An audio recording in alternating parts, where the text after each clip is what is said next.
Kublai Khan, sang penakluk langit dan bumi. Di tengah hamparan padang rumput Mongolia yang luas dan tak berujung, lahirlah seorang anak laki-laki pada tahun 1227 yang kelak akan mengguncang dunia dan menulis babak baru dalam sejarah Asia. Namanya adalah Kublai, putra dari Tolui, cucu dari Genghis Khan, sang penguasa Mongol yang legendaris. Sejak kecil, Kublai sudah menunjukkan kecerdasan dan ketenangan yang luar biasa. Berbeda dengan para pangeran lain yang lebih suka berperang dan memburu, Kublai lebih tertarik pada ilmu pengetahuan dan pemerintahan. Dia belajar banyak hal, mulai dari bahasa-bahasa asing, strategi pemerintahan, hingga filosofi Tiongkok dan ajaran Buddha. Ayahnya Tolui meninggal saat Kublai masih remaja, namun warisan Genghis Khan tetap melekat kuat pada dirinya. Pada masa itu, Kekaisaran Mongol sudah membentang luas, menguasai hampir seluruh Asia dan sebagian Eropa Timur, namun belum pernah ada yang berhasil menguasai seluruh negeri Tiongkok dengan penuh. Kublai tahu itu adalah tugas besar yang harus ia emban. Ketika pamannya Mongke Khan menjadi Khan Agung, Kublai diberi tanggung jawab untuk memimpin wilayah utara Cina. Disinilah perjalanan Kublai mulai berubah menjadi legenda, penakluk dan penyatu. Kublai bukan hanya seorang prajurit, dia adalah seorang visioner. Dia sadar bahwa untuk memerintah negeri Tiongkok yang kaya dan maju, dia harus mengerti budaya dan tradisi mereka.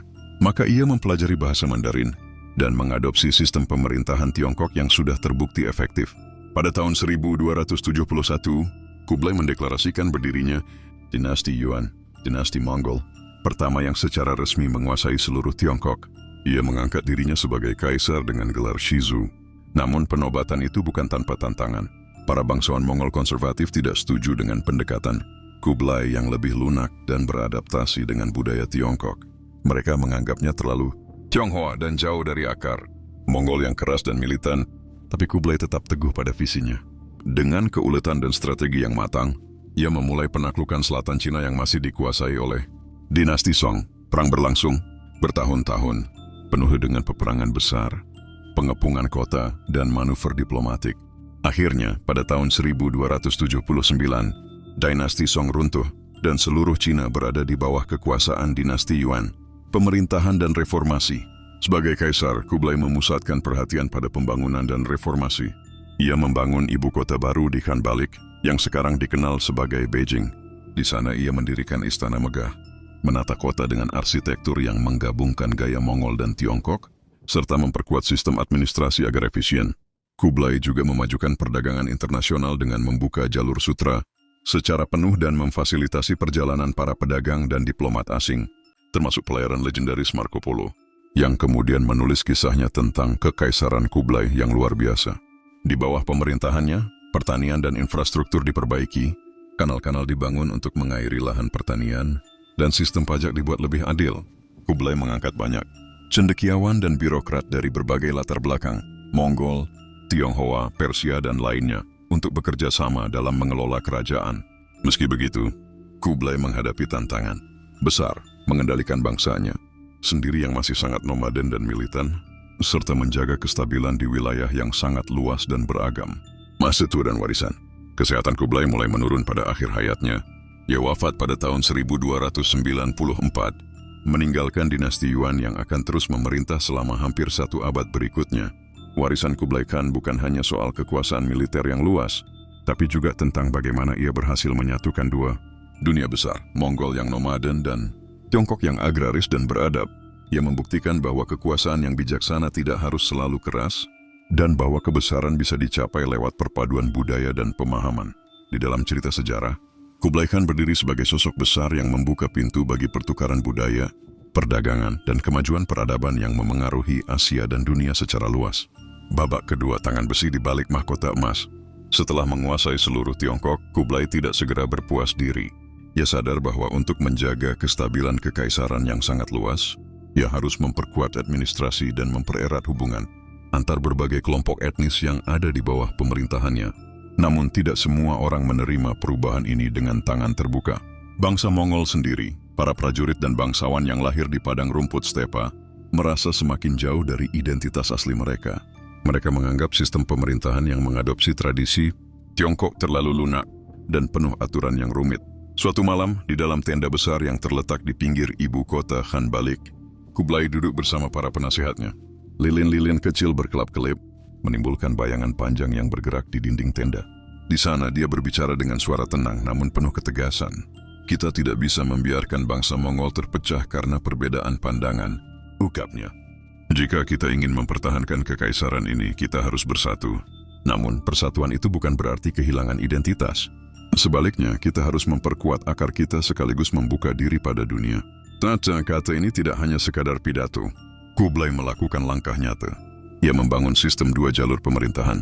1 jalur untuk orang Mongol, dan 1 lagi untuk rakyat Tionghoa. Namun keputusan ini juga menimbulkan ketegangan dan konflik internal. Meski begitu, Kublai tidak mundur. Ia tetap fokus pada visi besarnya, menciptakan sebuah kekaisaran yang agung dan makmur. Ia memerintahkan pembangunan jalan-jalan baru, memperluas kanal-kanal irigasi, dan membentuk armada angkatan laut pertama Mongol yang mampu berlayar jauh.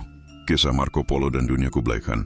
Di tahun 1274, datanglah seorang pelaut muda dari Venesia yang dikenal sebagai Marco Polo. Bersama ayah dan pamannya, Marco tiba di istana Kublai Khan. Setelah menempuh perjalanan berbulan-bulan melewati jalur perdagangan dan gurun pasir yang ganas, Kublai yang selalu haus akan pengetahuan dan penasaran dengan dunia luar, menerima Marco Polo dengan ramah. Ia kagum dengan cerita-cerita Marco tentang Eropa dan dunia barat yang asing baginya. Dalam beberapa tahun berikutnya, Marco Polo menjadi utusan pribadi Kublai, bertugas membawa pesan diplomatik dan mengawasi proyek-proyek penting kerajaan. Dari kisahnya, dunia barat mulai mengenal luasnya Kekaisaran Yuan dan kemakmurannya yang luar biasa. Marco Polo juga menggambarkan sosok Kublai sebagai pemimpin yang tidak hanya perkasa di medan perang, tetapi juga bijaksana, rendah hati, dan terbuka terhadap berbagai budaya. Perjuangan mengendalikan kekaisaran. Meski di luar tampak makmur, Kublai menghadapi banyak masalah serius. Pemberontakan di berbagai daerah, terutama dari rakyat Tionghoa yang masih menyimpan dendam atas penaklukan Mongol, terus mengguncang kekaisaran. Kublai mengirim pasukan untuk menumpas pemberontakan ini, namun ia juga mencoba pendekatan damai dengan mengangkat para pejabat lokal sebagai penguasa di wilayah mereka. Masalah lain datang dari para bangsawan Mongol yang iri dan takut kehilangan kekuasaan. Mereka melakukan intrik politik yang memicu ketegangan di dalam istana. Kublai harus menggunakan kebijaksanaannya untuk menavigasi konflik ini, menjaga keseimbangan kekuatan agar tak jatuh ke tangan yang salah. Masa senja dan refleksi. Di penghujung hayatnya, Kublai mulai merasakan beban masa pemerintahan yang berat. Tubuhnya yang dulu kuat dan perkasa mulai melemah. Ia sering duduk di teras istana sambil memandangi langit luas yang membentang di atas Khan Balik. Teringat akan masa-masa ketika ia masih seorang anak yang belajar dari alam padang rumput Mongolia.